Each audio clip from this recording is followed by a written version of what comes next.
Welcome to the 700 Club.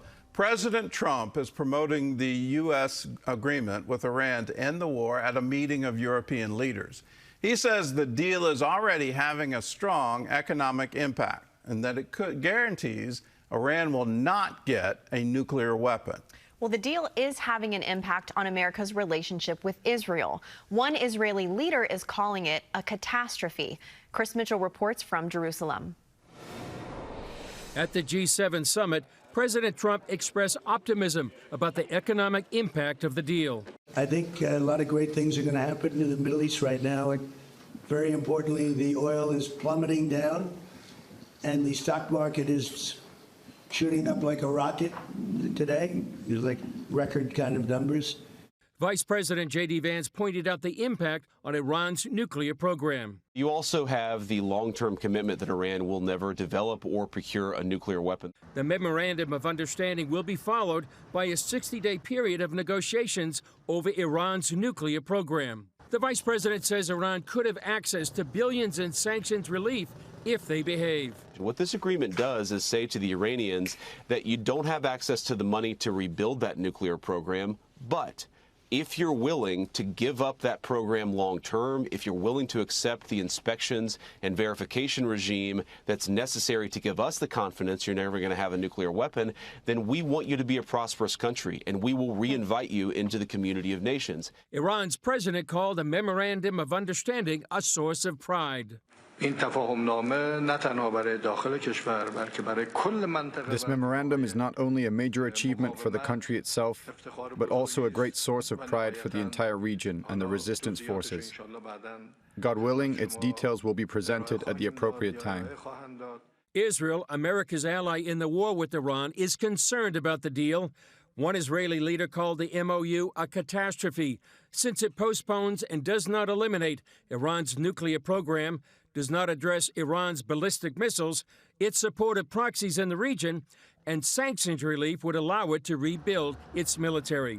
Israeli Prime Minister Benjamin Netanyahu said he's committed his life to stopping a nuclear Iran. With an agreement, without an agreement, Iran will not have nuclear weapons. Not today, not tomorrow. As long as I'm the Prime Minister of Israel, it will not happen. Iran's top diplomat says the deal includes Israel ending its occupation of Lebanon. Netanyahu said Israel is committed to defending itself against Hezbollah in Lebanon. We've created a buffer zone, a security zone, and we will remain there as long as necessary. The war began when millions of Iranians went to the streets to protest the Iranian regime, which responded by killing tens of thousands of protesters in a brutal crackdown.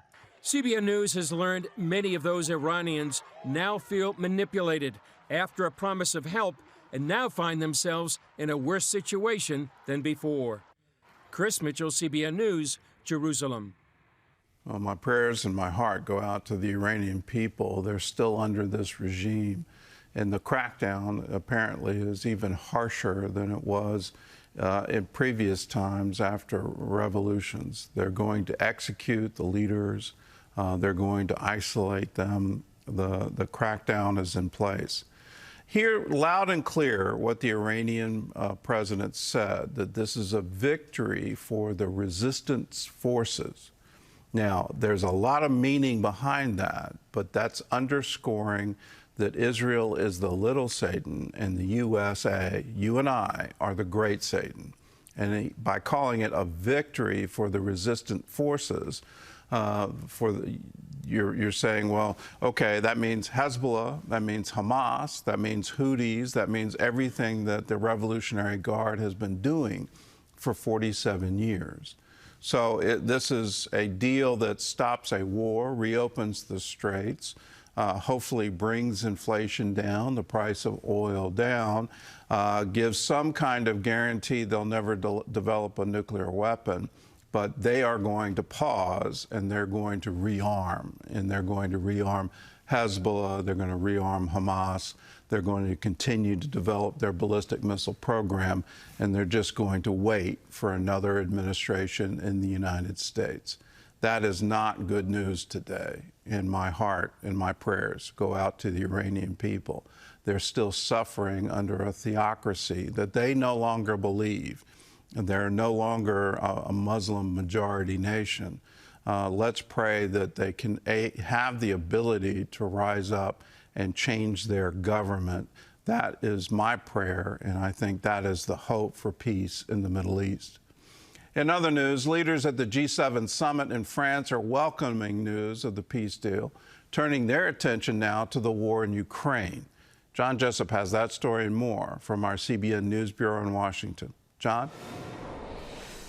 That's right, Gordon. European leaders had been prepared to confront President Trump over the war in Iran due to the economic impact of the disruption of the flow of oil and gas. Instead, they're expressing relief at the news of the agreement to end the fighting and open the Strait of Hormuz. Some are even offering to assist in helping tankers navigate the strait once it's reopened. They're also refocusing on the war in Ukraine, hoping to get the United States to engage in seeking a peace settlement there. President Volodymyr Zelensky is at the G7. He's meeting with European leaders and the president on the side. Well, European countries are already engaged in helping Ukraine. In Poland, a little-known medical facility has become critical in connecting Ukraine's injured to life-saving medical care. CBN national security correspondent Caitlin Burke takes us inside what's known as the Hub. This warehouse in southeastern Poland is the only medevac hub in the world for those injured in Ukraine. Wounded soldiers and civilians are brought here, stabilized, and then transferred across Europe for more advanced treatment. Our task is to support long-distance evacuation process. We are not final destination for the patients. We kind of stop over during the long medical journey. Known simply as the Hub, the facility was created after Russia's full-scale invasion exposed a serious challenge.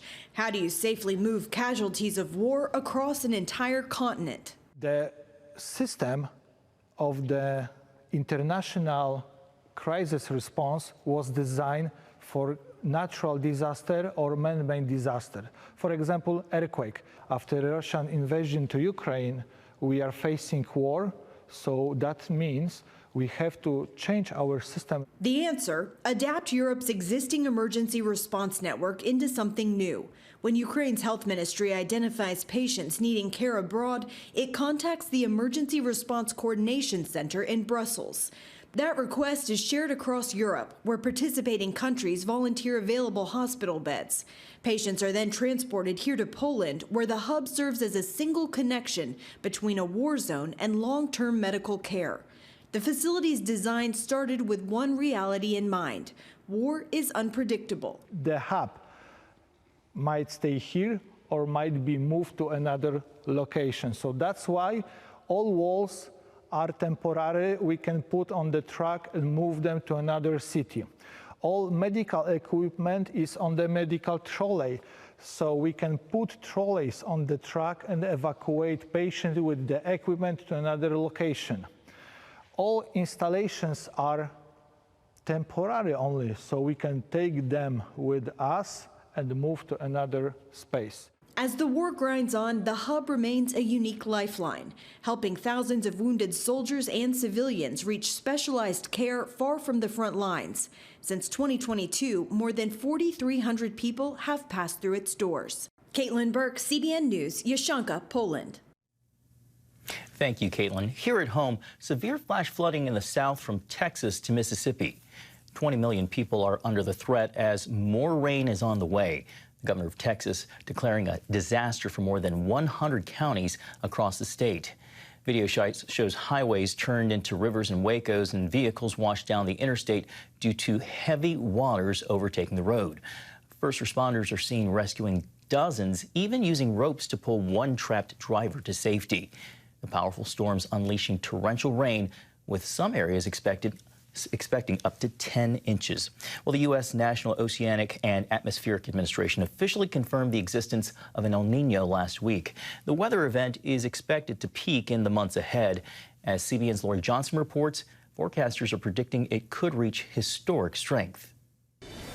NOAA announced the formation of El Nino based on rising temperatures in the Pacific Ocean. When those are strongly positive and consistent and across the whole basin, we know that's a pretty strong precursor to an El Nino event. Meteorologist Joe Bastardi calls it a natural phenomena. There's an immense amount of geothermal input that has increased since the late 1980s and 90s. That's, in other words, the vents in the bottom of the ocean are putting heat into the ocean. NOAA says there's a 63% chance the El Nino will get so intense this late fall and early winter that it will equal or exceed the record El Nino that began in 1997.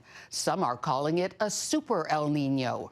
Things could always change, but right now, it's checking all the boxes for it evolving into being one of the historically strong events. While El Nino can trigger extreme heat waves, drought, and storms, Bastardi warns against overreacting. So the way you get attention is, oh my gosh, this has never happened before. This is unprecedented climate change. Well, that's not how it works. If you go back and look at these things, you can see the good and the bad and some ugly, and that's probably what you're going to see this year too. He predicts this El Nino, like the one in '97, will minimize Atlantic hurricanes. That was a very powerful El Nino, the strongest on record. It was a benefit for the United States. We had one storm, a Category 1 storm hit, Danny, hit in Louisiana on July 15th. The rest of the hurricane season, nothing. He also believes, just like in 1997, this El Nino will likely mean a warmer winter in the north, translating into lower heating bills. The U.S. averages $16 billion of climate expenses a year. That's natural. In that particular year, we only had $4 to $5 billion of climate expenses. It could also benefit farmers and drought-stricken states. This will be a benefit for California, New Mexico, Arizona. One thing we've got to really look out for, the west coast of Mexico tends to get hit a lot in these El Nino seasons with Pacific hurricanes. But, okay, so that's bad, right? But then the moisture comes up into the southwest and replenishes some of the drought conditions in there. That's good. So while El Nino is expected to alter the climate and weather around the world, the way it does so will vary depending on the location. Lori Johnson, CBN News. Lori reporting on the upsides of El Nino. Gordon? Well, there's going to be some downsides. The prediction is it's going to be a very hot summer, particularly if you're in the southern states of the United States. So will that give us a light hurricane season? That would be a benefit, but it's going to be a hot, very hot summer for most of us from Virginia all the way down to Florida. So not something to look forward to. But if it means a warm winter for the northern states, and that means lower heating bills, that means the price of natural gas goes down, all of those things would be absolutely welcome and give a lot of Americans some very needed financial help right now.